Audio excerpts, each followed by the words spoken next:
I'm Michelle Vass, and here we are with our final step. I can't believe it's been 2 years already, and a lot has been learned. To start off with, throughout this 2-year term, many instructors shared their valuable knowledge by introducing theories used in lesson planning. Our task is to summarize what we have taken and how we can improve our curriculum development. I work with non-native English speakers who improve their language skills for academic or general reasons. It is my task to ensure happy learning occurs. When I walk into a new classroom filled with new students looking to increase their language skills, I am in my element.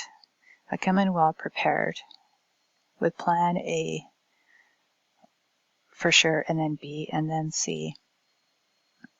This is where I get into gamification online curriculum for adult language active learners. This whole process has come to full circle. And when teaching language skills, as I understand what it is like to be in a student position, I always come in as a long-lost friend, eager to work with all levels of English. And there's so much gratitude. It is amazing. So my duty as an instructor is to continually hone my teacher credentials by upping the notch. The notch I'm referring to is gamification, and that is a teaching tool that has lots to offer in the online classroom environment and face-to-face, although the last 2 years it has been all online.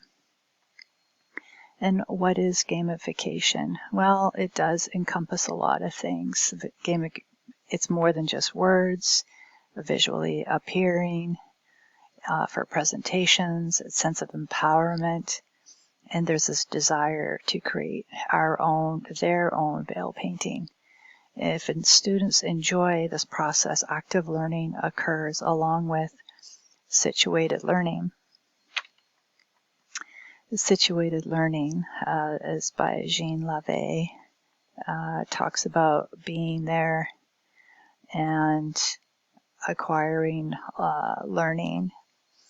So things like, so how do technologies foster learning? Well, the tools to support knowledge construction or knowledge building.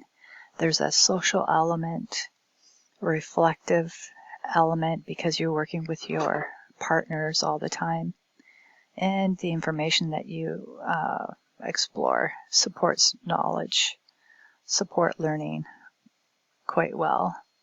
So engagement is to active learning, is to situated learning, is to a tangible process, is newly discovered through my action research, which I will get to right now. I discovered this model adapted from Huan and Sam in 2013. And this is a 5-step model, all of which will come in use going forward for myself. Later we'll show a shortened clip of a student who created animation for the purposes of practicing their presentation skills for a job interview. So this 5-step process that should be appearing here shortly offers increased comfort, improved retention, resilience to pain points, near instant feedback, and overall increased motivation and engagement. The 5-step model is going to be very useful for myself and maybe for others, as there's all these groups, and under all these groups we can compartmentalize and turn it into useful steps that will help us go forward. When we understand who our students are and what's the context of our text, for example. And here we are, all putting it all together. It's a tangible way to organize what we as instructors, myself, need to do to make gamification successful in our curriculum. each time there was a presentation of individual or group, the motivation is extremely high, as there was this desire to create their own veil painting. If a student enjoys the process, active learning is sure to be prevalent.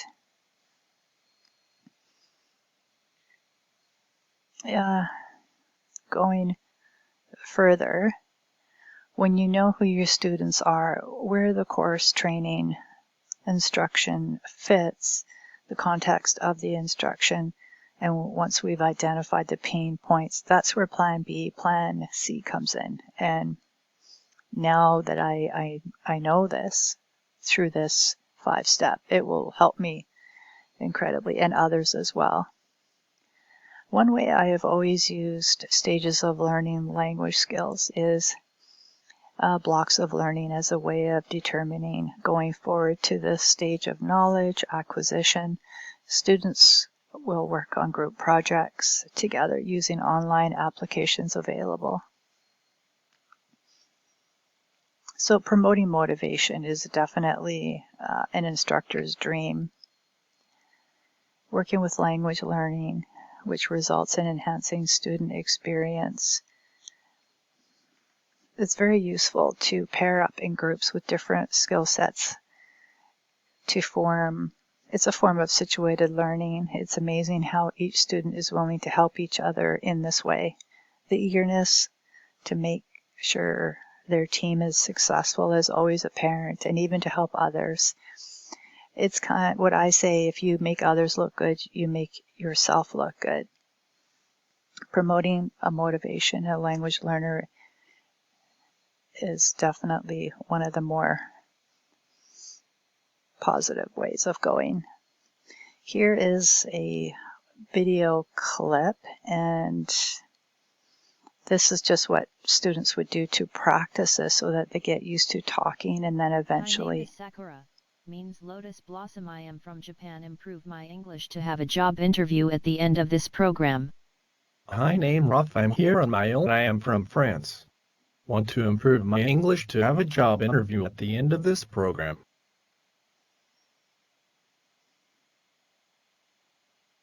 I will practice every day. I will listen to this animation of myself and practice saying it. I have put this into my list of things to do every day. I know I don't have to, but I really want to.